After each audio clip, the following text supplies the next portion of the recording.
Boa noite a todos, que a paz de Jesus esteja conosco, hoje e sempre, que tenhamos uma noite agradável, serena, de boas reflexões. Agradecemos pela oportunidade desta reunião fraterna e que ela seja revestida de boas condições. Aqueles que desejarem ao longo da nossa exposição, não precisa esperar o final, que desejarem fazer alguma pergunta, alguma consideração, fiquem à vontade. Estamos entre amigos e a doutrina espírita, ela convida à reflexão e convida ao questionamento. Por isso é a fé raciocinada. Nós não devemos, nem podemos, aceitar quaisquer coisas que nos digam, ou que eventualmente esteja num livro. Para vocês terem uma ideia, hoje no Brasil tem cerca de 20 mil títulos de obras ditas espíritas, muitas de excelente qualidade, mas muitas também trazidas por espíritos mistificadores. E a gente precisa estar atento. Daí a importância de estudar Kardec, as 5 obras básicas da codificação, porque, meus amigos, independente do que venha a surgir, espiritismo é o que está na codificação trazida por Allan Kardec. Outras práticas que não se encontram ali, não vai aqui nenhuma crítica, não é? Não cabe a nós avaliar, mas outras práticas não são espiritismo. E a gente deve ficar atento com o que lê, porque se tivermos essa base trazida pelas obras da codificação, a gente tem condição de estar mais atento. Por exemplo, você encontra em um livro dito espírita, uma situação assim, espírito grávido, lá no plano espiritual, né? Aí eu fiquei pensando, então lá o espírito desencarnado, a espírita desencarnada, e aí a espírita fica grávida. Isso atende ao raciocínio lógico? Claro que não. Mas o mistificador, eles fazem assim, eles vão te conduzindo, né? No início do livro, a coisa está legal, e você vai indo e tal. Quando você já está envolvido naquele processo, aí começa a surgir esse tipo de informação que não é coerente. Só para ilustrar esse caso, só Deus cria espíritos. Nós, espíritos encarnados, como estamos agora, a gente é co-criador de corpos físicos, jamais de espíritos. Mas o nosso tema de hoje é uma pergunta: influem os espíritos em nossas vidas? Essa é a reflexão de hoje. E eu gostaria de fazer, antes da gente adentrar propriamente dito ao tema, fazer algumas considerações. Por exemplo, o que são espíritos? O que são espíritos? Nós somos espíritos? Somos. Estamos encarnados, mas todos somos espíritos. Meus amigos, a população de espíritos desencarnados que habitam o planeta Terra, habitam a Terra exatamente como nós habitamos, é da ordem de 3 vezes, um pouco mais, da quantidade de espíritos encarnados. Então, fazendo uma conta simples, se a gente tem hoje cerca de 7 bilhões e 600 milhões de irmãos encarnados, se você multiplicar isso por 3, um pouco mais, nós temos cerca de 30 bilhões de irmãos, de espíritos, que moram na Terra, exatamente como nós. Ora, estamos encarnados. Daqui a pouco, desculpem eu dar essa notícia aqui, numa noite tão agradável, mas todo mundo que está aqui vai morrer, viu? Eu acho que até eu também. E aí, a gente vai retornar à pátria espiritual, assim como estão chegando todos os dias. Eu fiz uma palestra um dia desses e me levou a pesquisar o assunto. Sabe quantas pessoas desencarnam por dia no planeta Terra? Cerca de 250 mil. Metade de Santos. Todo dia, né? Claro, Santos tem um pouco mais de 500 mil, mas é muita gente que desencarna todos os dias e nasce mais do que essa quantidade. Então é um ir e vir permanente, não é? Uma pergunta elementar, mas importante. Imagine ao longo dos milênios que o espírito humano encarnado habita a Terra, quanta gente já morreu? Deve ser bastante, né? E as religiões tradicionais, e quero deixar claro aqui que não estamos falando mal de nenhuma religião, mas a gente está aqui para pensar. Eu disse no início, a gente é convidado a questionar, a refletir, não é? Pergunto para vocês o seguinte: todas essas bilhões de pessoas que já morreram, por assim dizer, já desencarnaram, onde estão? O que estão fazendo? Partindo da premissa básica, que nenhuma religião discute, é que nós, enquanto espírito, continuamos existindo. Concordam com isso? Mesmo em doutrinas convencionais, a gente continua existindo com individualidade. Para onde todo mundo que já morreu foi? Onde estão? Vocês sabem não? Vamos pensar junto aqui. Alguns dizem que está todo mundo dormindo, não é? Todo mundo dormindo, esperando o dia do juízo final. Não é isso? É gente, hein? Aí, um determinado dia, Deus, é o que diz, né? Vai acordar todo mundo. Agora vai.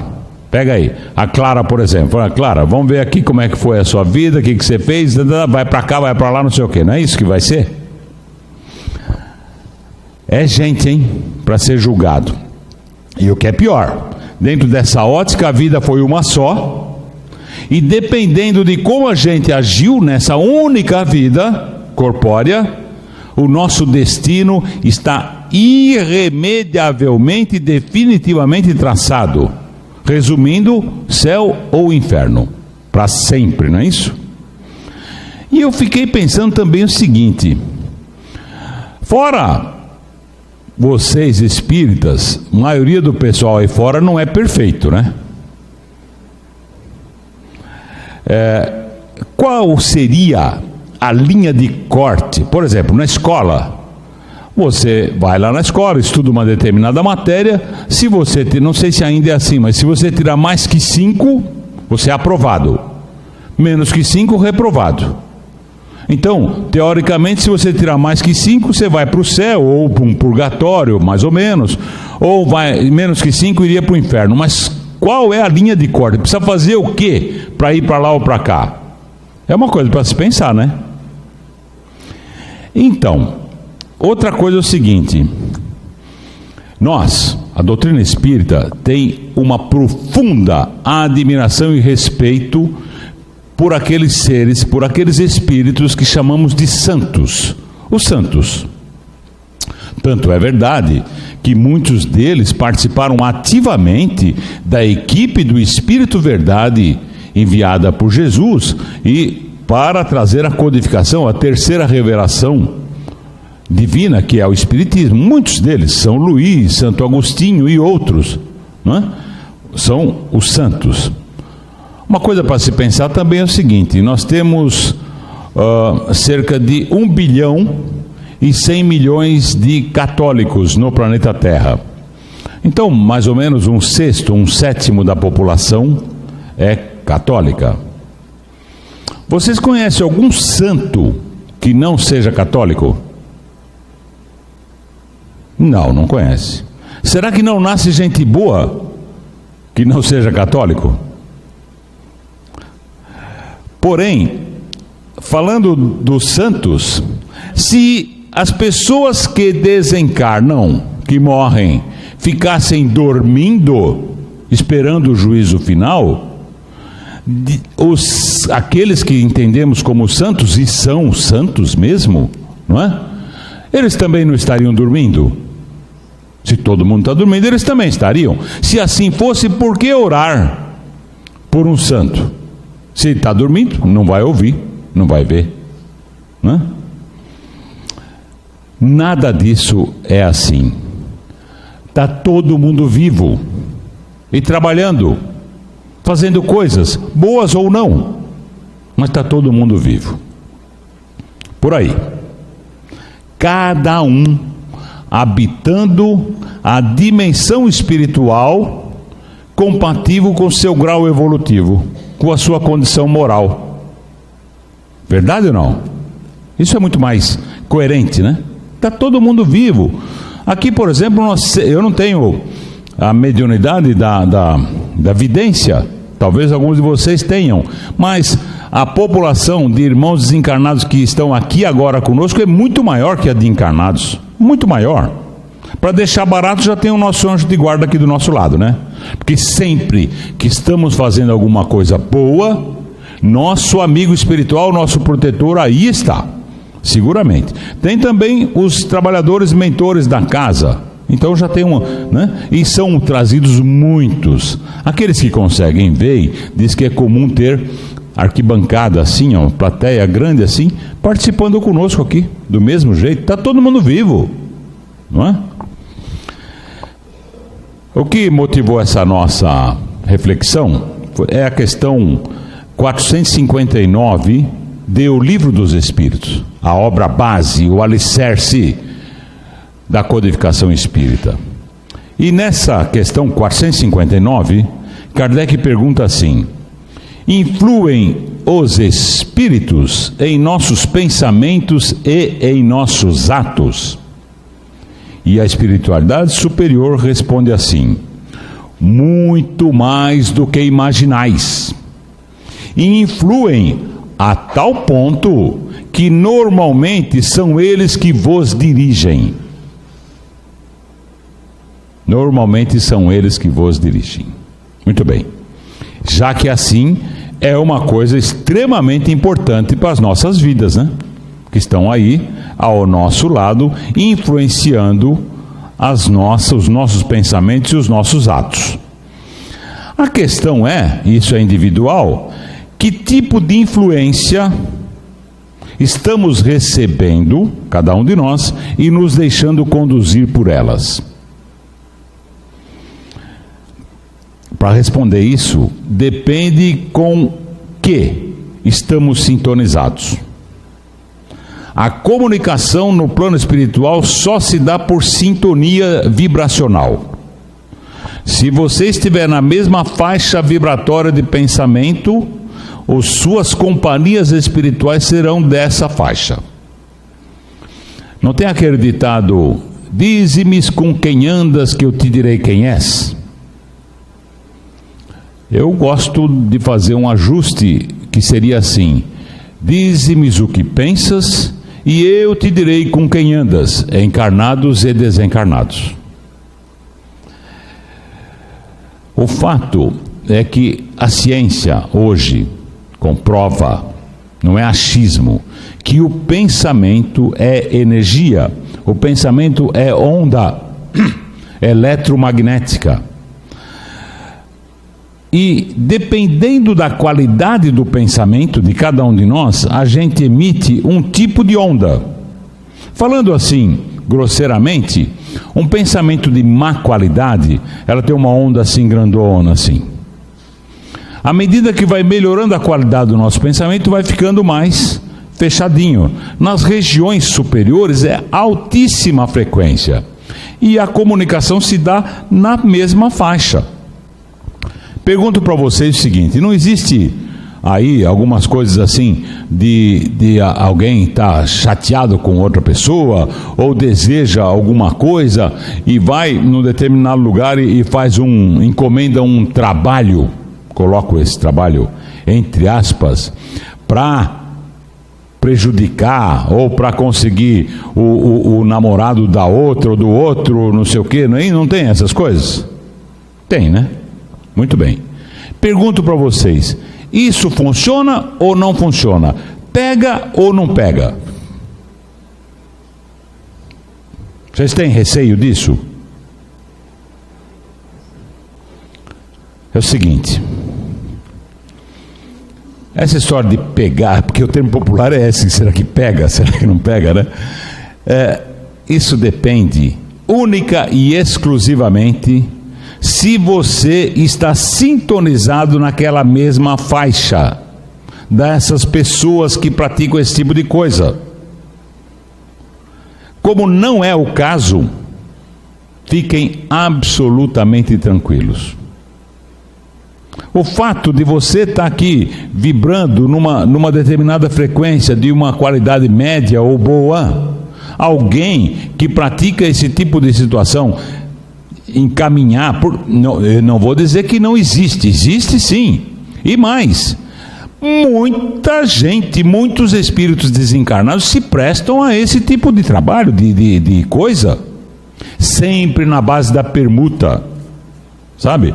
Para você encomendar para um espírito, um obsessor, fazer alguma coisa para prejudicar alguém, muitas vezes os que nós chamamos de obsessores nem são nossos adversários, nem são nossos inimigos, estão a serviço de alguém ou de alguma coisa. Mas é uma permuta, mas tem acordo, tem troca. Me lembro que uma certa feita ali num livro, um romance, em que o marido era extremamente ciumento em relação à esposa, doentio. E depois de algum tempo, esse rapaz desencarnou. Mas o fato é o seguinte: quando desencarnarmos, no dia seguinte, por assim dizer, nós continuaremos sendo exatamente a mesma pessoa que éramos ontem, quando estávamos encarnados. Ninguém vira santo nem bandido por ter morrido. Não é verdade? Vai lá no velório, o sujeito foi dar pá virada a vida inteira, aprontou 1000 coisas, fala assim, agora vai descansar, vai ficar feliz, vai ficar tranquilo. Vai nada. Não vai. Vai ser a mesma coisa. A gente vai continuar vivo. E nós temos um determinado aprendizado, um determinado grau evolutivo. Quando você estiver no plano espiritual, você vai continuar sendo a mesma pessoa que você era. A vida continua. Só mudou o estado, a dimensão, mas a pessoa é a mesma. E aí o nosso amigo foi para o plano espiritual corroído de ciúmes, e ainda mais lá, né? Porque ele não tinha como fazer nada fisicamente. E ele vai até alguns espíritos inferiores e encomenda, pede que eles atrapalhem a vida da moça, que vigiem, que controlem, que não sei o que, não sei o que. Bom, claro que ele fez um acordo que ele serviria aqueles caras com alguma outra coisa. Aí estão os dois que ficaram encarregados de atazanar a vida da moça aqui encarnada. Estão os dois lá. Um falou assim: e aí, vamos lá agora? O outro falou assim: não, agora não tem jeito, ela está orando. Não tem jeito. Padrão vibratório, sabe? Então, depende da gente. Como somos cerca de 30 bilhões de espíritos, a Terra ainda é um mundo de provas e expiações. Uma boa parte dos habitantes da Terra, encarnados e desencarnados, não são tão bons assim, não é? Infelizmente, a maioria não é boa. Então, imaginem como há essa comunicação permanente entre o plano físico e o plano espiritual. Imaginem a pressão psíquica que existe sobre nós o tempo todo. Deixando claro uma coisa, adiante a gente vai falar um pouco mais sobre obsessão. Mas obsessão é o seguinte: a pessoa vai até a casa espírita, não é? Aí é comum falar assim: olha, o problema é o seguinte, sabe o que? Você tem um obsessor aí que está te acompanhando e está atrapalhando a sua vida. É verdade. Aí, o obsidiado, a gente pensa assim: e sabe, eu sou tão legal, eu procuro fazer, porque nós somos ótimos, vocês sabem, né? Nós somos excelentes, o problema é sempre o outro, não é? Claro, eu sou sempre certo, quem está errado é o outro, não é verdade? Isso aí não tem dúvida. Tanto é verdade que eu até resolvi o seguinte, estou falando de mim, que sou tão modesto quanto a Sueli. Você sabe o que? Vou contar, viu, Sueli? A Sueli, eu falei para ela assim: Sueli, você vai ficar sentada aqui do meu lado quando eu estiver fazendo a palestra? Ela falou: não, não vou. Eu falei: por quê? Ela falou: porque eu tenho tanta luz que vai te ofuscar. Brincadeira. Até esqueci que eu estava falando, Sueli. O que eu estava falando mesmo antes de falar da Sueli? Bom. Ou errar, isso. Ah, sim. Aí eu cunhei uma frase, essa é minha, dentro da minha modéstia. Eu falei assim, ó: só existem duas maneiras de fazer as coisas: a minha e a errada. Não é assim? O fato, meus amigos, é que é muita gente soprando negatividade na nossa mente. E essa pressão toda, à medida que a gente dá umas brechas, dá umas vaciladas, a gente acaba permitindo que eles nos conduzam. Lembra lá, normalmente são eles que vos conduzem. E nos conduzem a pensamentos, a práticas infelizes, né? Então, estejamos atentos, por isso que Jesus recomenda: orai e vigiai. Estejamos atentos a que tipo de influência a gente está recebendo. E falando lá do caso fala pro cara: você está com um obsessor, né? Aí o cara pensa assim: poxa vida, eu até que tento fazer as coisas dele, mas tem um obsessor aqui me atrapalhando a vida. Só que tem o seguinte, meu amigo: se ele está atrapalhando a sua vida de alguma maneira, quem o atraiu? Quem desenvolveu um padrão vibratório de pensamento que deu abertura, que deu sintonia, igual rádio, sintonia, para que fosse possível que ele te incomodasse? A verdade, quando há obsessão, são dois os doentes. Dois. Não tem inocente nessa história.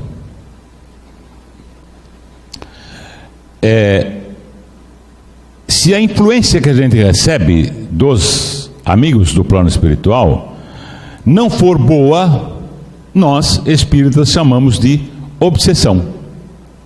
Obsessão é a influência ou o domínio que alguns espíritos exercem sobre os outros, quer encarnados ou desencarnados, provocando desequilíbrios psíquicos, emocionais e físicos. A obsessão é sempre prejudicial, não tem obsessão boa. E só é praticada por espíritos inferiores. E se dá através da lei de afinidades espirituais.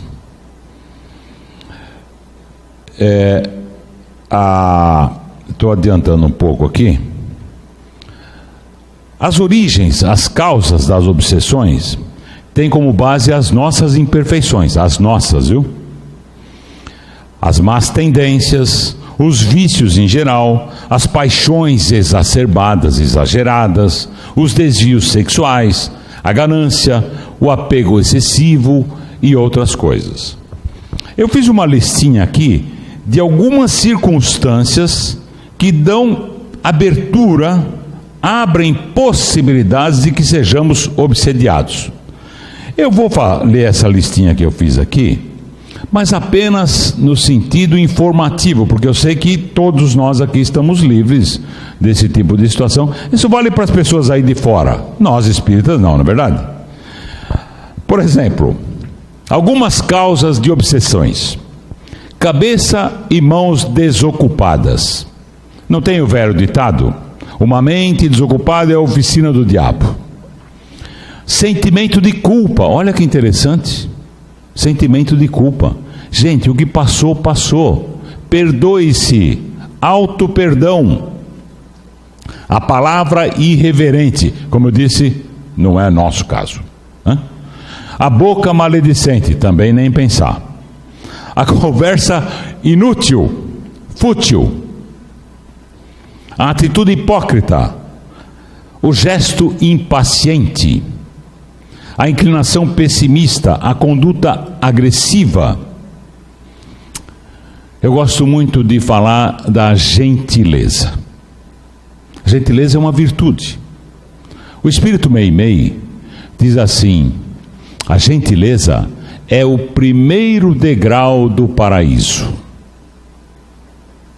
Olha isso. Usando essa imagem trazida por Meimei, a gente pode deduzir que a nossa evolução espiritual é como se fosse uma escada, não é? E à medida que vamos evoluindo, que vamos nos melhorando, a gente vai subindo esses degraus a caminho da luz. Um pouquinho de cada vez, mas vamos subindo. Porque Deus é tão bom que a gente não consegue piorar. A gente só consegue estacionar ou melhorar. E Meimei falou: a gentileza é o primeiro degrau do paraíso. Ora, não é bem assim. Mas, analisando essa frase, significa, meus irmãos, minhas irmãs, que se não desenvolvermos, não nos esforçarmos no caminho dessa virtude, que é ser gentil, dificilmente você teria condições de adquirir outras virtudes. E faz sentido, não? Faz sentido praticar a gentileza. Continuando, sobre causas de obsessão. O apego demasiado a coisas e pessoas. O comodismo exagerado. Zona de conforto é uma das principais dificuldades evolutivas. A ausência de solidariedade.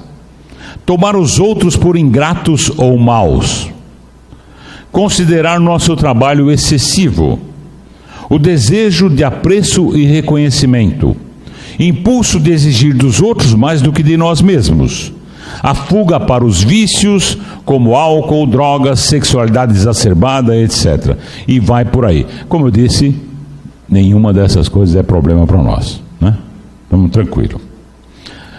Brincadeiras à parte, meus amigos. A obsessão é uma pandemia mundial. Raramente algum de nós não passou por um processo obsessivo, não está passando ou não vai passar.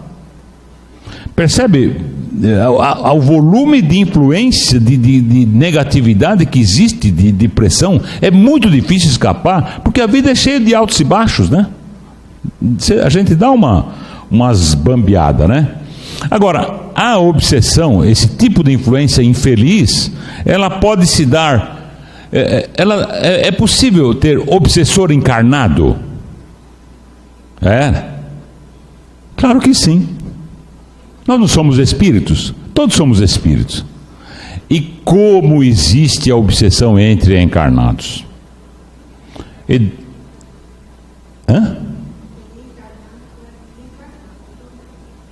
Pois é, tem muito, é verdade.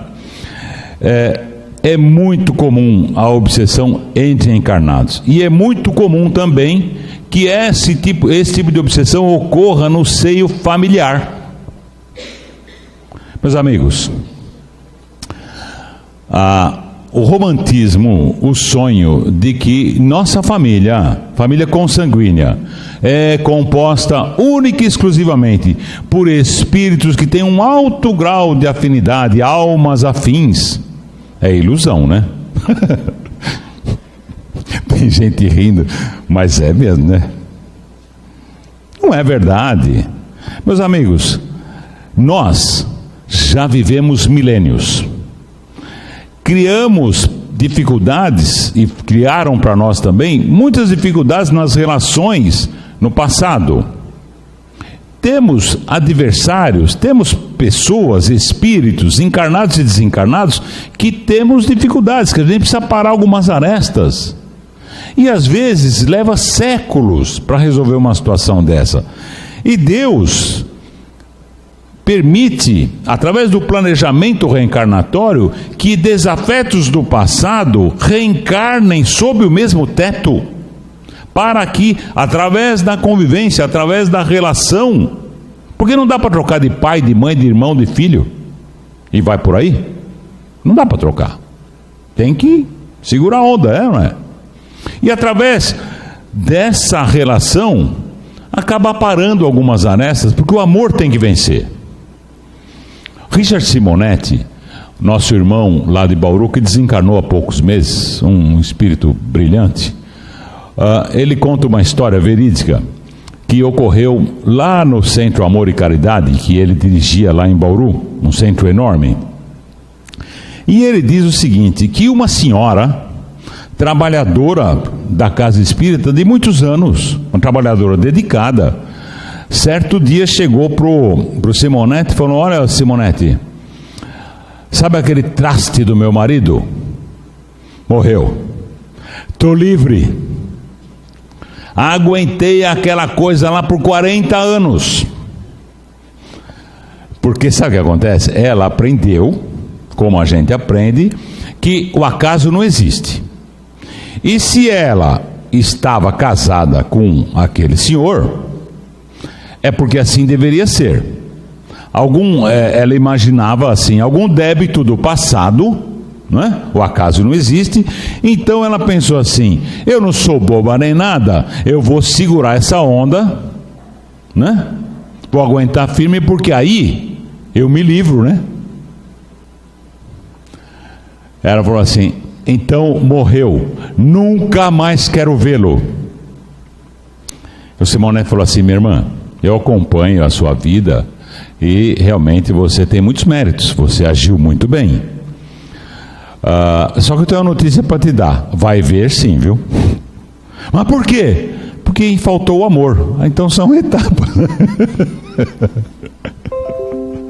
Aliás, me lembro de Humberto de Campos, espírito, através do Chico Xavier, ele diz assim: olha, se você tem dificuldades com algumas pessoas, saiba que tem muita gente que te suporta com grande sacrifício. Existe, como disse a Sueli, obsessão de encarnados para desencarnados. Quem de vocês não viu aqui alguém, uma senhora, por exemplo, que ficou viúva e que, inconformada, continua ligada ao espírito desencarnado o tempo todo, fala disso o dia todo, né? Eu tenho uma tia, isso é verdade. Claro, não que eu falei até agora seja mentira, mas eu quero dizer que é da minha família. Eu tenho uma tia que o meu tio desencarnou faz mais de 15 anos, marido dela. Só que é o seguinte, ela não deixa ele em paz, por amor. Uma pessoa boníssima, minha tia. Mas é o seguinte, até hoje, mais de 15 anos depois, ela arruma a cama com o lugar dele, o travesseirinho dele, sabe? Conduz a sua vida, está morando numa casa enorme, só ela, por causa do tio. Conduz a sua vida como se ele estivesse ali presente. Tia, esse vaso aqui, não é melhor a gente mudar daqui para lá? Não, seu tio não gosta, ele quer que fique aí. Verdade isso. Aí o que acontece? Será que meu tio pôde seguir a jornada dele, vai em frente? Não, porque ele também se compraz com essa situação, seguramente ele está lá presente. Os dois estão presos. Ela o está obsidiando. Por amor, é verdade, mas não é bom. É apego. É apego. A propósito, nem todos os nossos obsessores são nossos inimigos, são nossos adversários.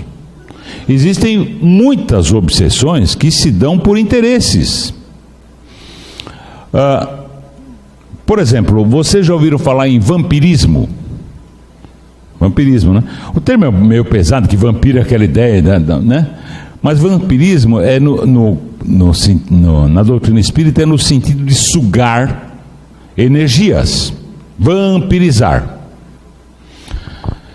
Imagina o seguinte, e não vai aqui nenhuma crítica absolutamente a ninguém.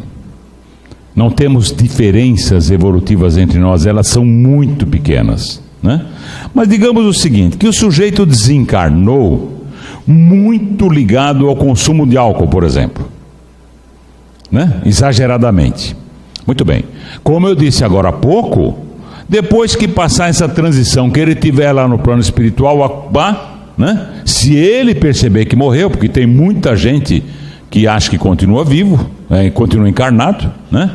Tem gente que que está lá no plano espiritual já foi, vai para casa, volta lá para casa e fica incomodando as pessoas e fica bravo que não puseram o prato dele ou dela na mesa.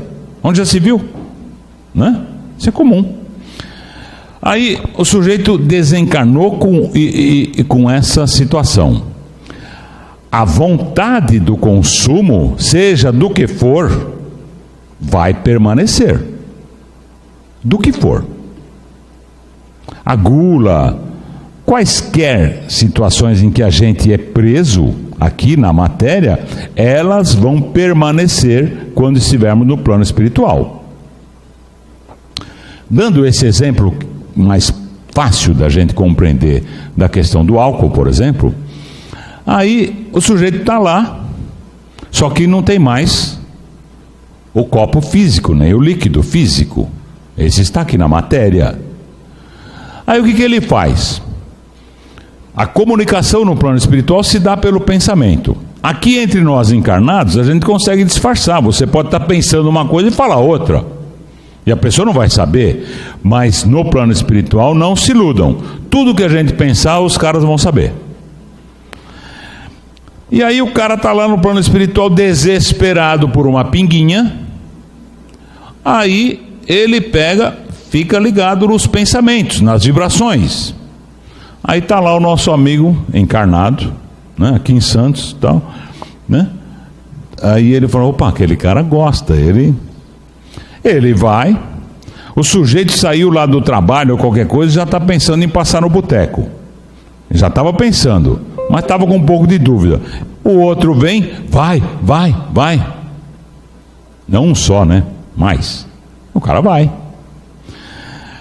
A partir de que se instala uma obsessão dessa natureza, asseguro para vocês, a maior parte dos eflúvios daquela bebida não será consumida pelo encarnado. Será por aqueles irmãos que estão ali desesperadamente sorvendo esses fluidos. Tanto é verdade que a gente bebe um pouco assim, já fica mais ou menos, o sujeito bebe 1 litro e não acontece nada, é verdade ou não? Porque não foi ele que consumiu. Vocês já viram algum bêbado, mas bêbado mesmo, aqueles que não param em pé, ser atropelado? Alguém já viu? Não, né? Por que será? Eles não deixam. Sabe aquele túnel que vocês têm aqui? Um tráfego violento vem de tudo para cá. Você solta o cara ao contrário, ele vai atravessar o túnel. Estou exagerando aqui, mas é assim. Porque os outros não vão deixar, porque deu trabalho para se instalar aquele processo obsessivo. E se ele desencarnar, eles não têm amor nem raiva do nosso irmão, não tem. Não é vingança, não é nada nesse caso. Mas se o sujeito desencarna, eles vão ter que procurar outro, né? E dar trabalho para conseguir esse domínio. Esse é o que se chama de vampirização. Tem muitos. Em todos os setores de viciações há vampirização. E grande parte do consumo não é feito pelo encarnado. O próprio Emmanuel diz que, em geral, da nossa alimentação, do nosso lar, da nossa alimentação, a maior parte das energias dos alimentos não é consumida por nós, pelos irmãos desencarnados. Sabe? Porque quando a gente desencarnar, nós vamos continuar com as mesmas vontades. Se não tem gente que eu tenho que comer carne todos os dias. Então, e depois? E assim vai para tudo. A obsessão que a gente considera mais comum é a de desencarnado para encarnado. Falou em obsessão, a gente pensa isso, né? Mas já vimos agora há pouco que existe entre encarnados e de encarnados para desencarnados. São muitas possibilidades, eu não estou aqui para assustar ninguém, mas para a gente ficar atento, né? De a gente abrir brechas para essas parasitoses espirituais. A obsessão, definida por Kardec, ela tem 3 níveis. Ela pode ser simples. O simples, chamado por Kardec, não é simples no sentido de menos importante, é porque é mais comum, não é? Ela está presente aí na vida de praticamente todos nós. Depois, num grau mais elevado, é a fascinação. E num terceiro nível mais forte ainda é a possessão, a subjugação. É aquele nível de obsessão em que o obsediado não tem mais controle sobre ele, sobre a sua vontade, nem sobre o seu corpo. A loucura é, na grande maioria dos casos, possessão. São os obsessores que estão dominando completamente aquele irmão. A gente vive em permanente intercâmbio com os nossos irmãos encarnados e desencarnados. Assimilamos por ondas de pensamento, por sintonia, tudo o que está acontecendo. E aqueles dentre nós que se comprazem com a vulgaridade, com o prazer infeliz, com a impiedade, com a preguiça, vício, com a desordem, com a bagunça, naturalmente se disponibilizam para a instalação dos processos obsessivos. Em geral, a pessoa obsediada não quer ouvir questionamento, não quer participar de convívio ameno, não quer ler nada, não quer auxiliar o próximo e tampouco elevar-se, renovar-se pela oração. Você pode ver que tem pessoas que você pode falar não tem jeito. E o grande remédio balsâmico para tudo isso é o Evangelho no lar. Uma das ferramentas da maior importância é o Evangelho no lar. A proposta de se fazer o Evangelho no lar é você dedicar 30 minutos durante a semana para poder entrar em sintonia com os bons espíritos e realizar o Evangelho no lar. Meia horinha. O ideal é que essa meia hora seja em dia e horas pré-fixados, porque os espíritos têm uma agenda muito tumultuada, eles trabalham bastante, os irmãos desencarnados. E se você tiver um horário pré-fixado, não é? Os espíritos já vão saber que naquele lar, na sua casa, vai acontecer o culto do Evangelho no lar, e para lá acorrem, inclusive trazendo irmãos necessitados que vão aurir ali boas energias para serem socorridos. Não se preocupe que não ficam, Deus não permitiria isso. Eu vou fazer um questionamento aqui com vocês, uma pegadinha. Quantas horas tem uma semana? Não precisa fazer a conta, eu já fiz. Tem 168 horas. 24 vezes 7. Muito bem. Digamos que você trabalhe 44 horas por semana, que é o que define a Constituição como teto. Muito bem. Então você, das 168, tira 44, sobraram 124. Você já trabalhou. Ah, mas eu tenho que dormir. Claro que sim. Digamos que você durma 8 horas por dia, 7 dias por semana. Você dormiu 56 horas na semana. Sobraram 68. Já trabalhou e já dormiu. Ah, mas eu tenho que fazer outras coisas. Eu tenho que ter o trânsito, eu tenho que lavar a louça, tem um monte de coisa. Digamos que você use 4 horas por dia para essas outras coisas todas. Dá 28 horas. Tínhamos 68, você já trabalhou, já dormiu, não é? Já fez as outras coisas. Sabe quantas horas sobraram livrinhas todas as semanas? 40 horas. É um número alto, né? Meus amigos, pode variar um pouco para lá e para cá, mas em geral nós temos 40 horas livres todas as semanas para fazermos delas o que quisermos. 80 meia horas todas as semanas. Cabe a nós decidir o que fazer com elas. Livre-arbítrio. Kardec, no Livro dos Médiuns, diz assim: ninguém pode ou consegue curar um doente que se obstina em conservar o seu mal e nele se compraz. Para que a pessoa seja ajudada, ela tem que querer ser ajudada, né? Ajuda-te e o céu te ajudará. Kardec diz assim também: o meio mais seguro de a pessoa se livrar dos obsessores é atrair os bons espíritos pela prática do bem. Meus irmãos, não tenhamos receio. Os bons espíritos têm muito mais poder que os maus. Depende de nós, de quem a gente atrai. O mais poderoso meio de combater a influência dos maus espíritos é aproximar-se o mais possível da natureza dos bons. Então, meus amigos, muito obrigado pela atenção. Era isso que tínhamos para conversar. Que Deus abençoe e até uma próxima oportunidade.